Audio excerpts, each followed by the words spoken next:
जय शिवराय मित्रांनो. महाराष्ट्र पोलीस भरती परीक्षेच्या तयारीसाठी भारतीय संविधानातील महत्त्वाचे कलम समजून घेणे खूप महत्त्वाचे आहे.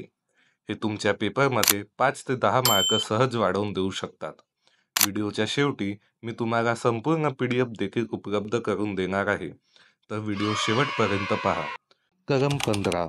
धर्म, जात, वंश, लिंग किंवा जन्मस्थळ या आधारावर भेदभावास प्रतिबंध. कलम 17. अस्पृश्यता निवारण नष्ट करणे. कलम 19. स्वातंत्र्याचे अधिकार आणि त्याचे संरक्षण. कलम 19 मध्ये 6 प्रकारच्या स्वातंत्र्याचा समावेश आहे. भाषण व अभिव्यक्ती स्वातंत्र्याचा हक्क, शांततापूर्वक आणि निशस्त्र एकत्र जमण्याचा हक्क, संघटना स्थापन करण्याचे स्वातंत्र्य, भारतीय भूप्रदेशात मुक्त संचार करण्याचे स्वातंत्र्य, भारतीय प्रदेशात कोणत्याही ठिकाणी स्थायिक होण्याचे स्वातंत्र्य, कोणताही धंदा व्यापार व्यवसाय करण्याचे स्वातंत्र्य. कलम 21. व्यक्ती स्वातंत्र्य आणि जीविताची हमी. कलम 21A. 6 ते 14 वर्ष वयोगटातील सर्व मुलांना मोफत आणि सक्तीचे शिक्षण. कलम 32. घटनात्मक दाद मागण्याचा हक्क. डॉक्टर आंबेडकरांनी कलम 32चा उल्लेख घटनेचा आत्मा आणि घटनेचे हृदय असे केला आहे. कलम 40. ग्रामपंचायतीची स्थापना. कलम 44. समान नागरिक संहिता. कलम 51A. मूलभूत कर्तव्ये. एकूण 10 प्रकारचे मूलभूत कर्तव्ये आहेत. कलम 52. राष्ट्रपती पदाची स्थापना. कलम 61. राष्ट्रपती पदावरील महाभियोगाची कार्यपद्धती. महाभियोग म्हणजे पदावरून काढून घेणे. कलम 63. भारताचे उपराष्ट्रपती. कलम 72. राष्ट्रपतींचा दयेचा अधिकार. कलम 80. राज्यसभेची रचना. राज्यसभा हे द्वितीय व वरिष्ठ सभागृह आहे. राज्यसभेची सदस्य संख्या 250 आहे. कलम 81. लोकसभेची रचना. कलम 89. उपराष्ट्रपती हे राज्यसभेचे पदसिद्ध सभापती. कलम 123. अत्यंत महत्त्वाचे.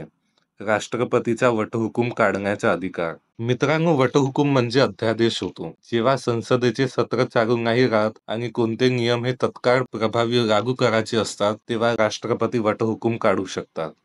कलम 124. सर्वोच्च न्यायालयाची स्थापना.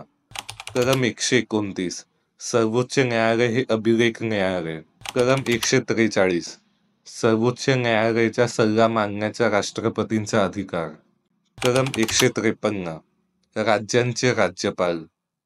कलम 170. विधानसभांची रचना. कलम 171.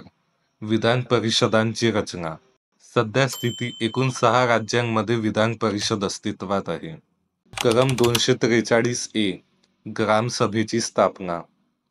कलम 280. अत्यंत महत्त्वाचे. वित्त आयोगाची स्थापना.